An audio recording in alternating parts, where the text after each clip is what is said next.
It's all about a gold tooth today in the Senzo Meyiwa trial. Will that be the nugget that finally gets us closer to who killed the football star? Action SA has issued a dismal report card for the Government of National Unity. Why didn't it even get a gold star? And South African champions Mamelodi Sundowns will play in their first FIFA Club World Cup match tonight. Hello, I'm Jane Dutton. EWN. In touch, in tune, and independent. The death toll in the devastating floods in the Eastern Cape last week has risen to 90.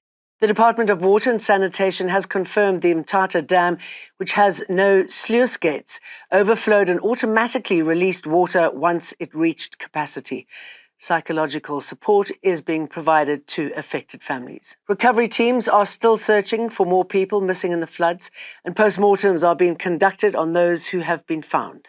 Through the Department of Health being able to conduct the necessary postmortems, and 80 bodies have been processed thus far, and they've been positively identified, and 77 of those have been released to families. Should the Eastern Cape floods be declared a natural disaster? Would it help?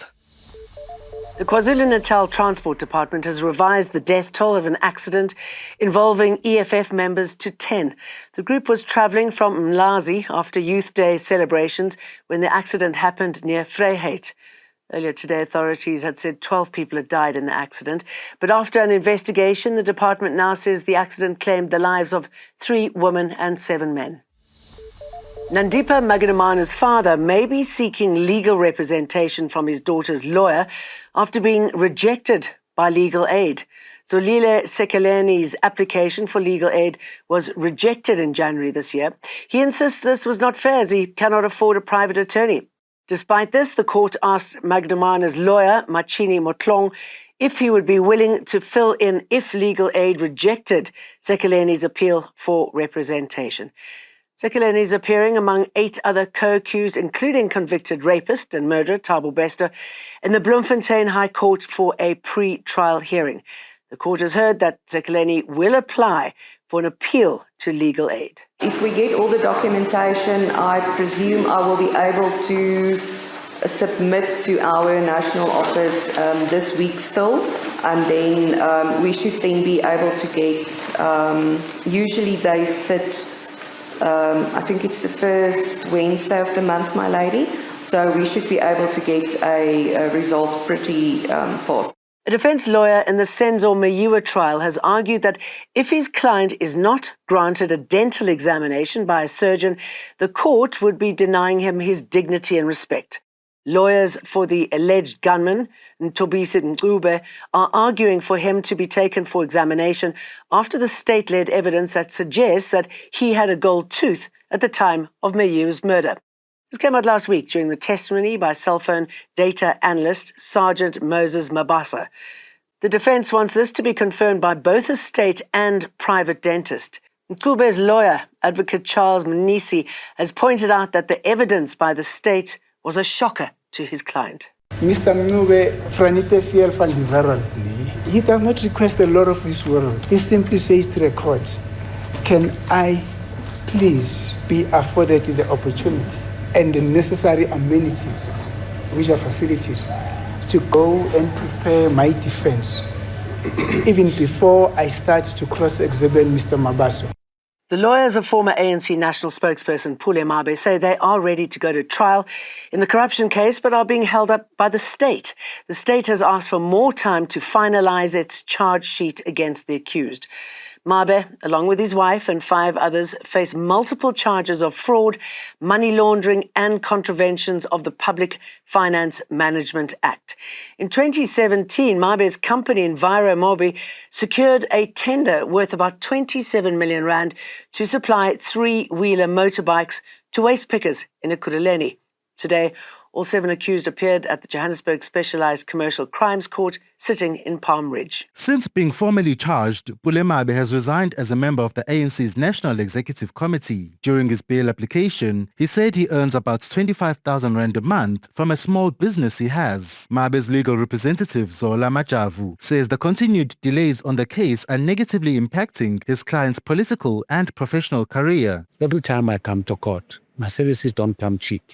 There's emotional trauma that my clients are subjected to. Whether they'll be found guilty or not guilty, we need to get going. But unfortunately, they asked for an opportunity to amend the charge sheet. We agreed that they have until the 7th to do so. Last November, the Special Investigating Units got a preservation order to freeze some of Mabe's assets, which includes a property at Stain City and a Porsche Carrera GCS. Thabiso Koba, Eyewitness News. The matter has been adjourned to the 7th of July. Action SA has issued a dismal report card for the Government of National Unity, 1 year since its formation. Assessing the GNU's performance in 6 categories, the party has awarded 4 F grades for ethical leadership, economic growth, service delivery and law and order. It's described the coalition government of being bereft of ideas, lacking in policy, direction and strategy, and of not having reformed government. With only 6 seats in Parliament, Action SA says it's had to step into the breach of being an opposition that's sorely lacking in holding government to account. Saturday marked 1 year since political parties signed a statement of intent to form a government. But Action SA's national chairperson, Michael Beaumont, says this is insufficient and a coalition agreement is needed to set policy direction. In the absence of that, what you really have is a GNU that has become an implementing agent for the ANC. Meanwhile, Parliamentary Leader Athol Trollip says with up to R500 million spent on international travel in the first year of government, the GNU also lacks ethical leadership. Overall, the party says over the past year, the GNU has not moved the needle in improving the lives of millions of struggling South Africans. Lindsay Dentlinger, Eyewitness News, Parliament. US President Donald Trump says he is aiming for a, quote, real end to the conflict between arch rivals Israel and Iran and not just a ceasefire. We're not looking for a ceasefire. I didn't say I was looking for a ceasefire. That was Emmanuel, nice guy, but he doesn't get it right too often. But we're not looking. We're looking for better than a ceasefire. The US leader departed the G7 gathering in Canada a day early as ally Israel and Iran traded fire for a 5th straight day, with Israel hitting Iranian nuclear and military sites and Tehran responding with missile strikes. Many residents have fled the Iranian capital, but for others, escape is not an option.